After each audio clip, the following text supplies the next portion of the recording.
जय शिवराय, जय जिजाऊ. मी सरपंच गणेश भास्करराव काकर, गट ग्रामपंचायत कार्यालय चिखला खंडाळा येथील सरपंच असून या गेल्या 2-3 दिवसामध्ये जे माझ्या चिखला गावातील वातावरण हे जे दूषित झालेलं आहे त्याची सत्यता, माझी विनंती आहे सर्वांनी अगोदर सत्यता तपासावी व त्याची पडताळणी करावी की त्यामागची सत्यता काय आहे. हा सर्व घटनाक्रम ठरवून पूर्व प्लॅनिंगनुसार केलेला आहे आणि मी सरपंच, गावातील सर्व मंडळी, गावकरी मंडळी यांचा कुठल्याही प्रकारचा पुतळ्याला विरोध नाही आहे. आमच्या गावामध्ये 3 तारखेला पुतळा बसवला. 4 तारखेला सकाळी निदर्शनात आल्याच्या नंतर आम्ही 5 आणि 6 तारखेला 2 दिवस गाव पातळीवर गावाची मीटिंग घेतली. गावातील आमच्या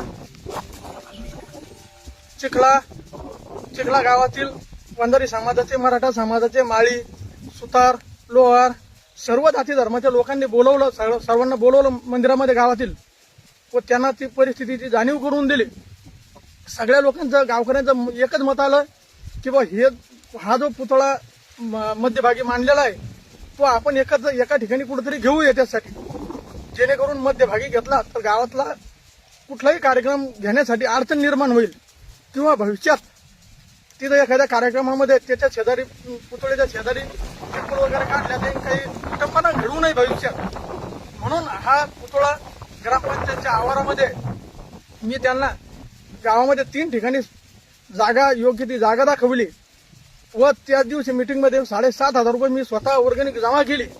मी स्वतः पुढाकार घेऊन आपल्या गावातील जितके घरं असतील त्या प्रत्येक घराने 1,000 रुपये वर्गणी आपल्याला पुतळ्यासाठी द्यायची आहे हे असं आमचं ठरलं व वर्गणी सुद्धा 7,500 रुपये ती माझ्याकडे जमा आहे.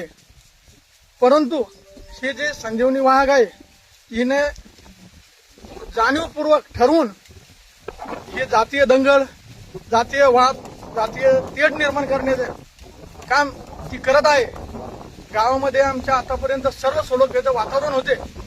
मी स्वतः सरपंच झाल्यानंतर 2022 मध्ये सरपंच झाल्यानंतर 2019 फेब्रुवारी 2023 रोजी शिवजयंती व महाशिवरात्री एकाच दिवशी आल्या होत्या. हा असा योगायोग हजारो वर्षापूर्वीपासून आलेला नसेल. मला वाटलं की बा आपण शिवजयंती साजरी करायची तर कशी करायची, तर मग डीजे न लावता किंवा कुठलाही वादन न करता किंवा काही न करता आपण रक्तदान करूया. आणि माझ्या लक्षात आले की बा छत्रपती शिवाजी महाराजांनी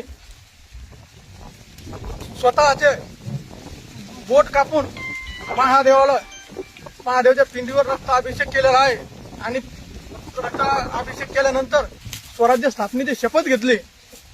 त्याच नियमाप्रमाणे आम्ही खरी शिवजयंती महाशिवरात्रीच्या दिवशी रक्तदान करून साजरी केली. की ज्यावेळेस 3 तारखेला पुतळा बसवला, आम्ही 5 तारखेला 6 तारखेला मीटिंग घेतली आणि ठरलं की बाबा योग्य ठिकाणी त्यांना सांगितलं की बाबा 3 ठिकाणापैकी कुठलाही स्पॉट निवडा आणि त्या ठिकाणी आपण स्वरूढ असा पुतळा बसू. परंतु त्याच्यानंतर हे मिटवण्याच्या मनस्थितीत नव्हते, त्यांना फक्त जागा हवी होती तीच. तर त्यासाठी आम्ही रीतसर पुतळ्याची जबाबदारी कोणीच घेणार नसल्यामुळे आम्ही 7 तारखेला पोलीस स्टेशन बीबी येथे FIR दर्ज केला व दर्ज केल्याच्या नंतर आम्हाला 17 फेब्रुवारी रोजी SDO साहेब यांचे कार्यालयाचे पत्र आले व अवैध असा पुतळा काढण्यात यावा असे त्यांचे आदेश आले. तरी सुद्धा आम्ही 19 तारखेला छत्रपती शिवाजी महाराजांची जयंती असल्या कारणाने गावामध्ये सलोख्याच्या जातीचं सर्व कुठेही गालबोट लागू नये म्हणून आम्ही छत्रपती शिवाजी महाराजांची जयंती ही मोठ्या उत्साहात साजरी करण्यासाठी पुतळ्याला हातही लावला नाही व 19 तारखेला सर्वांनी मोठ्या उत्साहात जयंती साजरी सुद्धा केली. त्यानंतर 20 तारखेला परत आम्ही ज्यावेळेस तिथं गेलो होतो त्यावेळेस तिथं त्या पुतळ्याच्या अवतीभोवती अवैधरित्या बांधकाम करण्याच्या तयारीत असलेली संजीवनी वाघ तिने अगोदर बोलून ठेवलेल्या महिला या सर्व महिला तिथं अगोदर उपस्थित होत्या. मी तिथे स्वतः पाटील साहेब आमचे पोलीस स्टेशनचे ठाणेदार यांना त्याबाबत अवगत करून ते स्वतः तिथे हजर झाले व ते आम्ही गट्टू जप्त केले. कारण मी सरपंच या नात्याने एक त्याची जबाबदारी माझ्याकडे आहे, ती माझी मी जबाबदारी पाळली. त्यावेळेस तिने अगोदरून ठरवून प्लॅन प्रमाणे तिच्या महिला अगोदर बोलवून घेतल्या. त्याच्यानंतर ते आमच्या इकडच्या गावातील दुसरा गट तिथं हजर झाला आणि त्या महिलांची काय बाचाबाची झाली, काय हाणामारी झाली त्याचं मी समर्थन करत नाही, त्याची 100% जाहीर निषेध करतो. व त्यामध्ये माझा किंवा गावातील कुठलेही पुरुष येतात त्यामध्ये हस्तक्षेप नाही. जे काय घटना घडली असेल ती महिलांची घडली.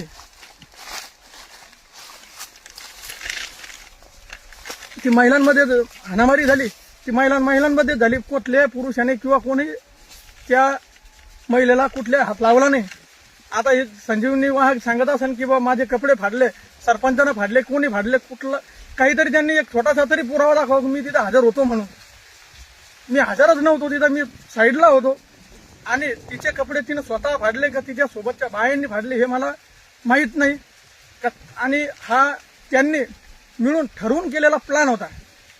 बाहेरगावचे मंडळी समाजाची तिथं बोलवली, गावामध्ये जातीय तेढ निर्माण करण्याचं काम केलं. तरी माझे सर्व समाज बांधवांना विनंती आहे, कृपया करून की कोणी गावामध्ये जातीय सलोखा बिघडन किंवा जातीय वातावरण दूषित होईल असे कृत्य करू नका किंवा बोलू नका.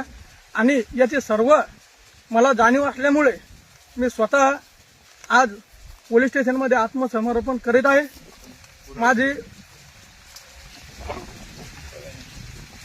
पुराव्यानिशी मी स्वतः तिथे हजर होत आहे. कारण माझ्याकडे सर्व रीतसर केलेले पत्रव्यवहार आहे माझ्या ग्रामपंचायतीनं केलेले.